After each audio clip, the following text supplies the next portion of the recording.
तो जब मुझे ऐसे लगने लगा कि मैंने रेडियो के हिसाब से मैं जितना कर सकती थी लाइफ में ना मैंने किया, तो तब मुझे बनना था राइटर, कॉमेडी राइटर, बॉम्बे जाके टीवीएफ में।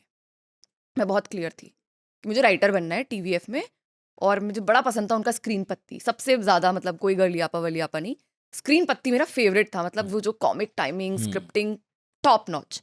सीखना भी था लिखना, क्योंकि लखनऊ में कितना सीख लूंगी, नहीं है इतना एक्सपोजर।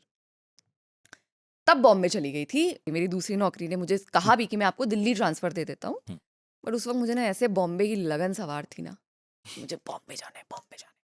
मैं चली गई, और वो था मेरी ज़िंदगी का सबसे गलत डिसीजन। अच्छा। सबसे गलत डिसीजन। तो नहीं, कुछ 1.5 लाख रुपए सेव करके गई थी, 60,000 तो मैंने सिक्योरिटी डिपॉजिट ही दे दिया। ऑब्वियसली मुझे पता ही नहीं था। मुंबई तो मैंने कुछ ना रिसर्च किया ना कुछ, मैं सीधे बॉम्बे चली गई बस। बहुत मैंने इतने लोगों को मैसेजेस किए, कॉल्स किए, मैं ऐसे चौल में रही कुछ टाइम। मैंने कहा यार ये कहाँ आ गई हूँ मैं, क्या कर रही हूँ फिनलैंड से आकर के।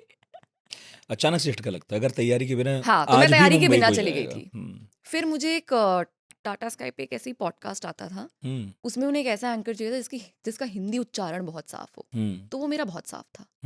तो उन्होंने मुझे एज अ फ्रीलांस हायर कर लिया। मुझे आज भी याद है, मैं से प्रे करती थी कि भाई मेरे को 4 शो मिल जाए ताकि मेरा ना महीने का खर्चा निकल जाए, क्योंकि कोई नौकरी नहीं दे रहा था, कंटेंट भी नहीं चल रहा था। वही टाइम था जब मेरा कंटेंट भी नहीं चल रहा था, नौकरी भी नहीं दे रहा था। मैंने कहा भाई,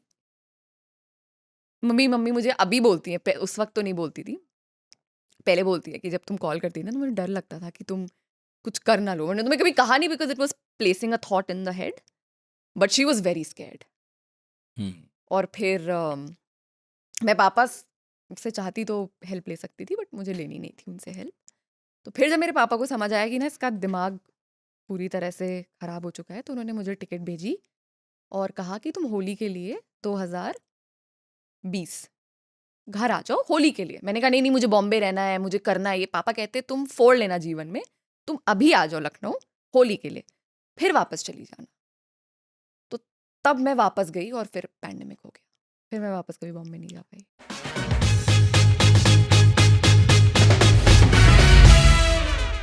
3 फरवरी 2018 नोएडा में एक इनकाउंटर होता है। पुलिस वालों की गोली का निशाना बनते हैं जितेंद्र यादव। 4 पुलिस वाले जो ड्रिंक कर रहे थे, दारू पी रहे थे, उन्होंने पिस्टन कोक करके मेरे यहाँ माथे पे रख दी। तुम लोगों को पता नहीं है कि योगी जी का आदेश है कि 9 बजे के बाद घर से नहीं निकल सकते। कहने लगा अच्छा यादव है, तो एकदम विजय दर्शन ने पिस्टन उठा के मेरा गोली कर मार दिया। बहन ने अभी 3 साल पहले मेरी इस हालत को देख के सुसाइड कर लिया, फांसी लगा ली। हाथ जोड़ता है, पैरों का हाथ लगा था मैंने, इन पैरों के क्यों हाथ लगा रही कि तूने ऐसे कर दी, अब क्या रह रहा है इन पैरों में।